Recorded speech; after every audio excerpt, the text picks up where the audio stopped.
And there we have a one-off handmade knife.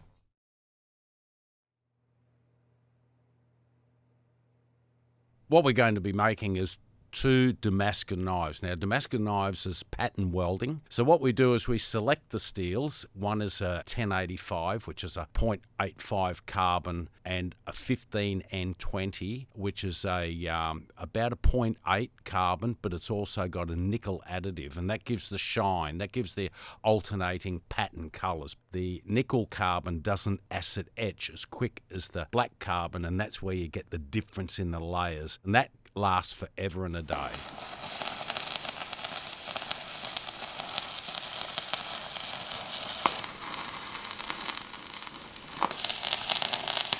So what we do is we alternate the layers.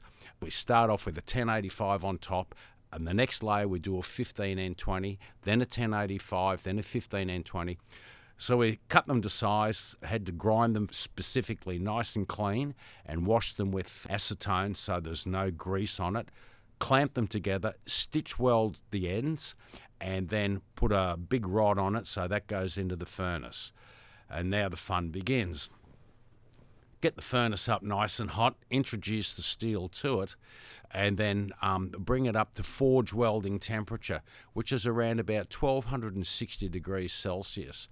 And the best way I know of that is at fusion welding temperature is when you have to put borax on it. Some knife makers don't, but I do because that gives you a flawless weld. You make sure before it gets to a cherry red, you put the borax powder on it, and that acts as a flux. Now, the flux keeps the metal clean because oxygen and heat decarburizes the steel, and if you have decarburization, you won't be able to fuse weld the steel together.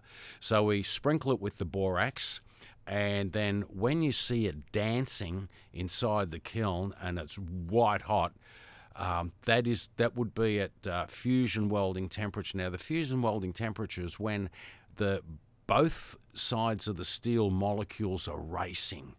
They're not molten, but the molecules are ready to join each other, and the way you join them is under intense pressure. So I use the power press.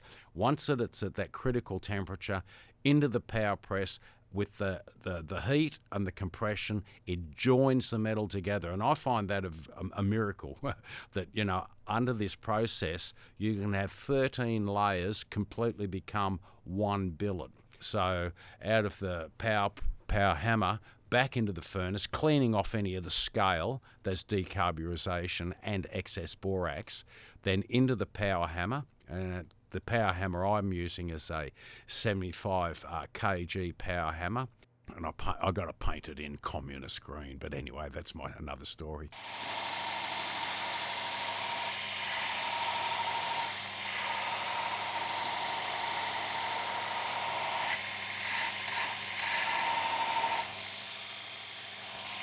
And then draw the billet out to a length. You don't want it too long and thin because we've got to stack it and re-weld it. Grind down any decarburization, cut the steel into 3, re-stitch weld it, back into the furnace, back with the borax, back to the temperature of about 1250 degrees Celsius, then into the power press, set those welds again. Now, these welds are a bit easier to set because there's only 3 billets to be welded together. Previously was 13 layers.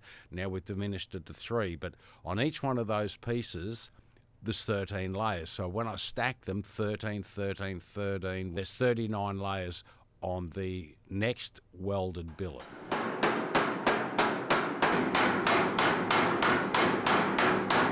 Then we do the whole process again. Into the furnace, into the power press, then into the hammer, and then draw that out, cut that into 3, and then we ended up with, I think, 113 layers. Then do that whole process again, draw it out, clean it down, and that billet is being drawn out into the rolling mills. There are specific reverse rolling mills that I got made to give me that. I start off with about a 4 mil thickness because I got to allow half a mil either side to grind down. Ended up with about a 3 mil blade as the finished thickness. And then from that, we grind the blade to shape. I don't use any templates. I just use my eye, and that's where the artistic endeavour comes into it. I go, oh, how would this be? And I basically know the shape I want, and then cut it and grind it to shape. So I've taken nearly a mil off, half a mil either side, taken off all the outside decontaminated layers, and now I'm just going to shape the hand. I've got a medium-sized hand, so I just gauge my hand on that, and there we go here, because I've had some fellas in here with big hands, so always over-accommodate with a little bit extra. Look at that, 3.06, perfect. Basically, you've got your flat cutting edge there and your slight curve, and that's for when you're going through your various products, your potatoes, your carrots, and that flat section there is great for dicing, such as your shallots and your parsleys and so forth. It's all food preparation. Centre line it. That's your bolster. Some people just do one. I do double for added security. It'll never come off. If I didn't anneal this after forging, as you saw when I put it into the line, you wouldn't have been able to drill it. So I've seen people take it out of the forge and not take it to a beautiful, the annealing colours, which would be like a beautiful orange above red, and let it cool down slowly. That's annealing. We cut it and grind it to shape and do partial hollow grinding prior to going into the heat treatment. There's two sorts of grinds that you basically use for your kitchen knives and so forth, and that's a V grind and a hollow grind. I love the hollow grind.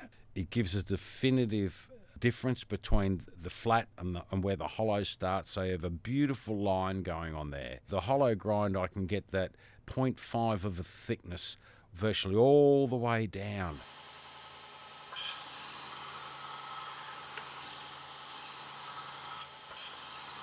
I try to do a very deep hollow grind, so you get this beautiful line a third of the way up the knife, which separates it from the flat section where I like to put my designs and logos, and then the hollow grind taking it down to the critical part of the knife, which is the edge. It's been annealed after it's come out of the forge, so the annealing processes. Prior to the heat treatment, you have to normalise the steel. And normalising takes away all the stresses and strains of any forging and hammering, and it realigns the carbon molecules. You get an equilibrium of saturation of the carbon molecules uniformly through the knife. Once it's been normalised, then you vertically plunge it into oil.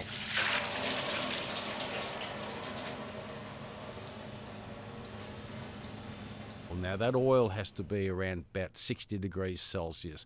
Believe it or not, warm oil quenches faster than cold oil.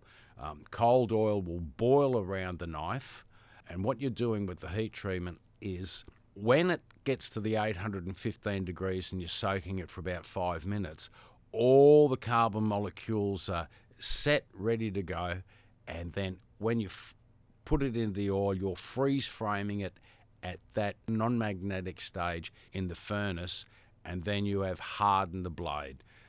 Once I've heat treated it, that knife is, you test it by throwing a file over the edge and it just skims across it. It's perfectly heat treated. Then you have to temper it to take out the brittleness of the blade. And then I put mine into a set oven at around about 198 degrees Celsius, with 2 thermometers, high-end chef's thermometers, to give me the exact temperature in the oven. And then I do 2 lots of 2-hour tempering, which takes the stress out of the knife, but it also increases the hardness. then when that's finished, I take it back into the grinding, finish off the hollow grinding, finishing off the flat part of the knife, reshaping it perfectly, and then the hollow grinding down to about 0.5. I take my hollow grinding down to about 0.5 of a mil. We then go to putting the logo on. And now this is specifically done with my logos I put on with photosensitive emulsion.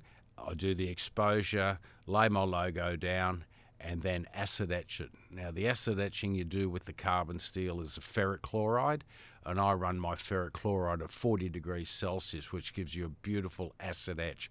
So then I deeply acid etch my logo, probably up to nearly about 0.5 mil into the steel, so it's really acid etched and I can get some very intricate detail.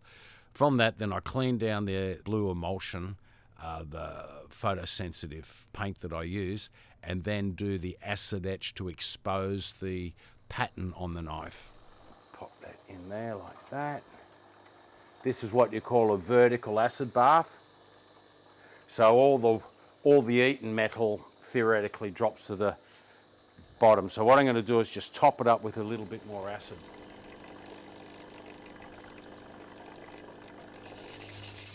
There's the layers. You can see look at that pattern. That's that walnut pattern. Isn't that stunning? That's and you can feel the layers. We're taking the steel over now to be parkerized, which is like bluing, which gives it that beautiful relief of black and shiny nickel carbon steel. And the mixtures of this is phosphoric acid, manganese dioxide, steel wool and water. Look at that, parkerizing. And then when you've exposed the pattern on the knife and the deep acid etching, I mean this knife here that I've got, I did a beautiful horse and cart. That's the Lonely Traveller. Then from that you've got your finished blade, not sharpened of course because I kept cutting myself. And then we put the brass bolsters on. Underneath the brass bolster I put a 24-hour high-end epoxy. So if any water ever got underneath that, it can't get in there because it's a very thin layer of epoxy. I use 2 3mm brass rivets in that as well. So when the epoxy's set, then I've forged down the rivets so that will never come off. After that, I choose my timber. The timber on these knives I've used is African ebony, probably dating back to about 400 to 500 years of old. This black ebony is beautiful stuff. It's as hard as a rock, polishes like steel. Then I drilled my holes in the tang of the knife for 5mm. Then when that's set, after 24 hours, I gently forge down the brass rivets there, which just swells it out so it's an exact, solid, never to come apart rivet.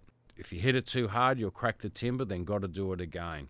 Then after that process, after 24 hours of letting the epoxy set, then you slowly but surely grind your handle to shape, and then taking it right through the sanding processes up to around about a 600 grit. Then I polish it, and at the end of that stage, the knife is finished.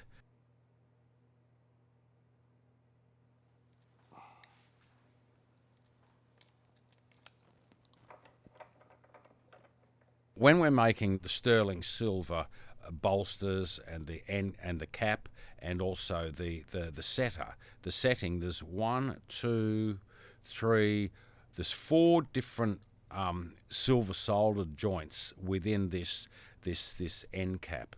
So first I use 2 grades of silver solder. I use it's what they call a medium solder. That's got a specific melting temperature. So I make the circle that fits over the timber. Then I put the end cap on it, or you call it a round chenier. Then I do a beautiful blind joint on that, silver solder that, and then I put the end cap on using the same hardness of the silver solder. Be careful not to melt the first joint. The second joint is putting the cap on it, the end cap. That's in the same grade of silver solder. Then I make the setting, and I make that out of the medium silver solder as well. I join that in silver solder. But when I go to silver solder the setting on top of the end cap, then I use a lower grade melting temperature solder, because you don't want it all to just fall apart, and you're playing around with differences of where you're placing your heat. And in the video you'll see me with the micro torch, which is a beautiful little torch, but you've got to angle your temperatures exact so it works perfectly. And the cleaning process I use in between the solder joints, and that is I use a diluted sulfuric acid under temperature. I cut some stone using the cabochon stone cutting technique, and so you start off with the 80 grit and then work through the progressive grits from 80, I think, to around about 180, then 360, and then goes right up to around about 3000 grit. So you're cutting out all the scratches, and then we'll take it all the way up to a zinc oxide polish, and that's where you get that beautiful mirror finish polish on the Crazy Lace agate. Then I epoxied the sterling silver onto the handle, and then we've also drilled into the sterling silver into the timber, and I make 2 tiny little sterling silver rivets, so that goes in there and hammered down so it can never ever ever come off. My knives are made to last forever. Then I do the setting for the stone. I put a tiny little bit of epoxy underneath the stone and let that set overnight. Not that that's holding it in, but it holds it when I set the stone using my setting stool. So you burnish the sterling silver. That will never, never come off. Okay, so what we're doing is making a sheath for the knife, and got a piece of merbau, and there's a piece of 4mm structural form ply. We get the knife here, so I'll trace it with a white trinograph. Okay, so there's what we're going to cut out, and that is the inside of the sheath.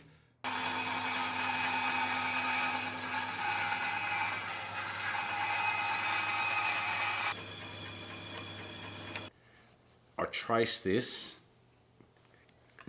After it's glued, I'll be cutting down here about 8mm, following the contour of the knife. PVA, Sika, Swedish, good stuff. Then we clamp it and let that set.